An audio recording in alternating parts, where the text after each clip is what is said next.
She knew something was off that night even before the door closed behind us. Lauren was glowing, new dress, perfect hair, laughter just a shade too loud. She'd been talking about this company dinner all week. Important networking, she said. Dress decently, she said. The way she said it, like she was embarrassed by me, rubbed me the wrong way. Still, I went. I wanted to be supportive. I own a holding company. Quiet, legal, tidy on paper. One of the firms under my umbrella happened to be the company where Lauren worked. She didn't know. When she got hired, I didn't interfere. No special favors. I wanted to see how she'd do on her own. The restaurant was the kind that makes people feel richer just by sitting down. White tablecloths, bottles of wine that cost more than car insurance. Her co-workers were polished, smiles practiced. They assumed I was just the husband who tags along. Lauren seemed to like that. She introduced me as Ethan and skipped the rest. One of her colleagues asked where I worked. Lauren chuckled before I could answer. He runs a small logistics thing. Cute, she said. Cute. That word landed harder than I expected. The table laughed, the polite kind, and Lauren leaned back, basking in it. She kept brushing her hand against Mark's shoulder. Mark was the co-worker she mentioned a lot lately. My mentor, she'd called him. His smile was too familiar. I smiled, I asked questions, I played along. Inside, I was measuring everything. Her tone, her posture, the way she avoided my eyes. Every red flag lined up perfectly. When dessert came, Lauren launched into a speech about ambition. People settle because they're afraid to take risks, she said, looking straight at me. Some people are just comfortable being small. A few coworkers chuckled awkwardly. I sipped my drink and said quietly, some people like to stay quiet and build. She smirked and repeated, some people just stay quiet. Then Robert walked in. Robert, the regional director, the one I actually knew. I hired him. He scanned the room, spotted me, and came over. Ethan didn't expect to see you, he said, smiling and extending his hand.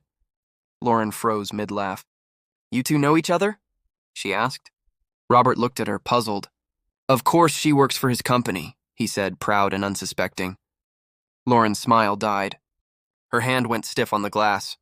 Mark blinked, confused. The table went silent. You could see her thinking, trying to stitch an explanation that didn't exist. I didn't say much. I let the silence do the work. I like to stay quiet and build, I said softly. The words landed like a hammer. Robert clapped me on the shoulder and praised my discretion. Lauren's face drained of color. The woman who'd spent the evening mocking me now looked as if she wanted to disappear. What happened after that changed everything. The whispers started, then the questions, then the awkward glances. Lauren tried to recover. You should have told me, she stammered later, but the truth had already walked into the room. I let her sit in the discomfort. I wanted her to feel what it meant to underestimate someone who had once believed in her more than anyone else. Back home, she asked, why didn't you tell me you owned the company? I asked her, would it have changed how you treated me? She didn't answer. She knew the truth. I didn't confront her that night. I set an audit in motion. HR scheduled an internal review at standard procedure. I told no one beyond what was necessary. I wanted facts, cold, unfiltered facts. A few days later, HR called.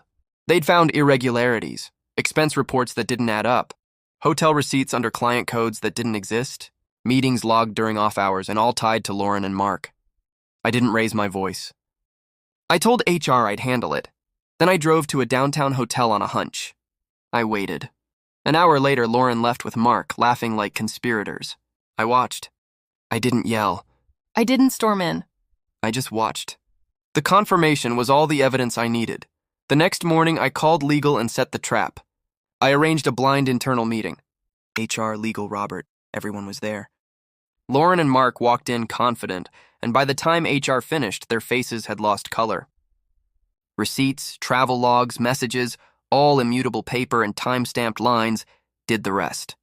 The board terminated both employees for misuse of funds and breach of policy. What surprised me wasn't the dismissal. It was how little I felt afterward. No triumph, no gloat. Just a release I hadn't expected.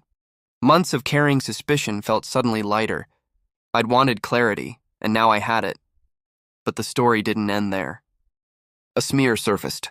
Anonymous sources leaked a narrative to the press that the terminated employee alleged retaliation and abuse of power. The paper fed it to the world without names, but the implication was clear. My name was being dragged through the mud. I called my attorney. We had two choices: stay silent and let the rumor fester, or respond with facts and clear the air. We chose exposure, measured, professional, surgical. Within 48 hours, the truth was out. The press release confirmed the audit findings: fabricated travel claims, improper expenses, and termination. Personal allegations were unsubstantiated, no drama. Just the facts. People who'd whispered suspicion now apologized. Robert told me the board wanted to commend how professionally I handled it. I didn't want congratulations. I wanted peace. A few days later, Lauren found me in the rain near the office. She looked smaller. "I didn't mean for it to go this far," she said. Her voice trembled. She said Mark had convinced her it was the only way to protect herself. She thought someone would catch her when she jumped. By then, Mark had taken a deal to walk away quietly. She had burned every bridge expecting someone to stand on the other side. No one did. "Do you hate me?"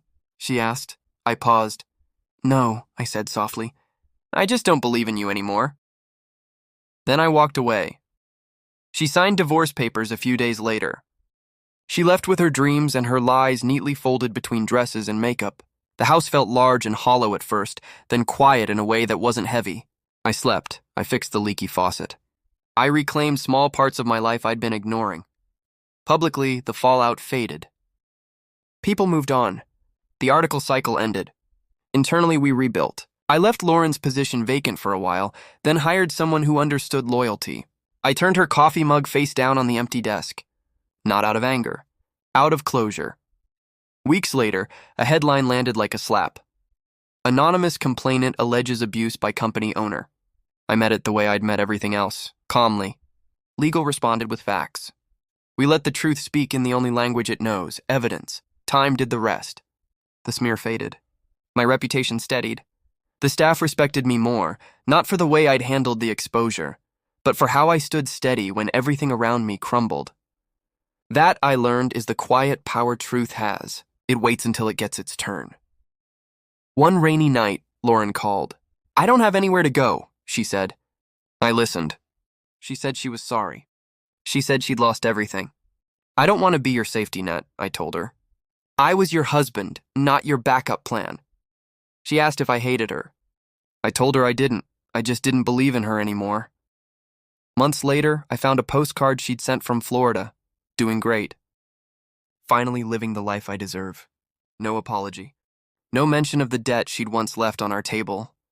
A week after that, I received a note. She'd paid the collectors in full. The final line in that chapter was clean. Account settled, paid by debtor. What I kept after everything was less dramatic than a headline. I kept peace. I started running again. I fixed the porch light. I learned to be the man I wanted to be. Deliberate, aware, calm. I learned that patience isn't weakness, it's clarity. Sometimes the truth doesn't roar. Sometimes it waits, steady as a clock, until the moment the facts line up and the story writes itself. I didn't win a public battle. I simply stopped losing myself to someone who never deserved me. That in the end felt a lot like victory.